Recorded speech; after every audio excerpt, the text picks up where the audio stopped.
नमस्कार दोस्तों, स्वागत है आपका हमारे YouTube चैनल पर, जहां हम आपके लिए लाते हैं प्रेरणादायक कहानियां। आज हम आपको बताने जा रहे हैं गौतम बुद्ध और अंगुलीमाल की अद्भुत और प्रेरणादायक कहानी। ये कहानी हमें दिखाती है कि कैसे एक निर्दयी डाकू भी सत्य, करुणा और धर्म के मार्ग पर आ सकता है। तो चलिए शुरू करते हैं। प्राचीन भारत में कौशल राज्य के एक गांव में अंगुलीमाल नाम का एक डाकू रहता था। उसका असली नाम अहिंसक था, लेकिन समय के साथ वह अंगुलीमाल के नाम से प्रसिद्ध हो गया।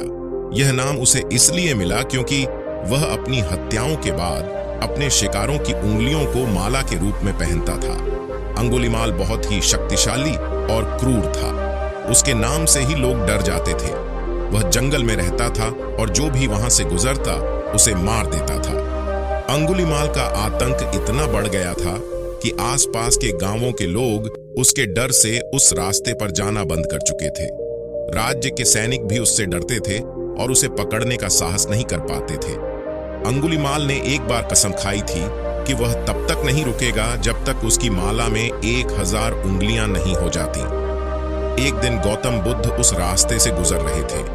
लोग उन्हें उस रास्ते पर न जाने की सलाह दे रहे थे, लेकिन बुद्ध ने उनकी बात नहीं मानी।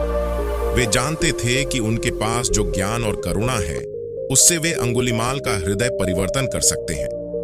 जब अंगुलीमाल ने देखा कि एक साधु बिना किसी भय के उसकी ओर बढ़ रहा है, तो वह चकित हो गया। उसने सोचा कि यह साधु भी उसकी माला में एक और उंगली जोड़ने के लिए एक अच्छा शिकार होगा। वह अपनी तलवार लेकर बुद्ध की ओर बढ़ा और उन्हें धमकाने लगा। अंगुलीमाल, तुम्हें पता नहीं है कि मैं कौन हूं? मैं अंगुलीमाल हूं। क्या तुम मुझसे डरते नहीं हो? बुद्ध, मैं जानता हूं कि तुम कौन हो। मैं यहां तुम्हारे लिए ही आया हूं। अंगुलीमाल ने अपनी तलवार उठाई, लेकिन बुद्ध की शांति और करुणा ने उसे रोक दिया। बुद्ध ने उससे कहा, अंगुलीमाल, अगर तुम सही मायने में एक योद्धा हो, तो इस क्रूरता और हिंसा का त्याग करो और सच्चे ज्ञान की ओर बढ़ो। बुद्ध के शब्दों ने अंगुलीमाल के हृदय को छू लिया। उसने अपने जीवन में पहली बार करुणा और शांति का अनुभव किया। उसकी आंखों में आंसू आ गए और उसने अपनी तलवार फेंक दी। उसने बुद्ध के चरणों में गिरकर क्षमा मांगी और उनके शिष्य बनने की इच्छा व्यक्त की। बुद्ध ने अंगुलीमाल को दीक्षा दी और उसे अपने साथ ले गए। अंगुलीमाल ने अपने अतीत को छोड़कर एक नए जीवन की शुरुआत की। उसने अब लोगों की सेवा और धर्म के प्रचार का मार्ग अपनाया। उसके जीवन का उद्देश्य अब हिंसा नहीं, बल्कि करुणा और शांति फैलाना हो गया। शुरुआत में लोग अंगुलीमाल पर विश्वास नहीं कर सके, लेकिन धीरे धीरे जब उन्होंने देखा कि वह सचमुच बदल चुका है और अब केवल लोगों की सेवा और मदद कर रहा है, तो उन्होंने उसे स्वीकार कर लिया। अंगुलीमाल ने अपने जीवन के बाकी दिन एक साधु के रूप में बिताए और अपने अतीत के पापों का प्रायश्चित किया।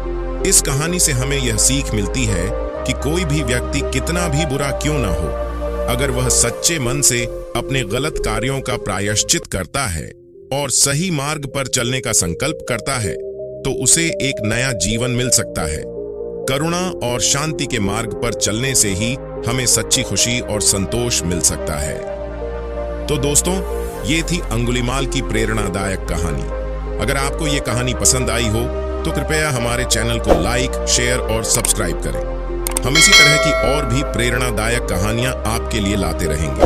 हम मिलेंगे अगले वीडियो में। तब तक के लिए जय हिंद।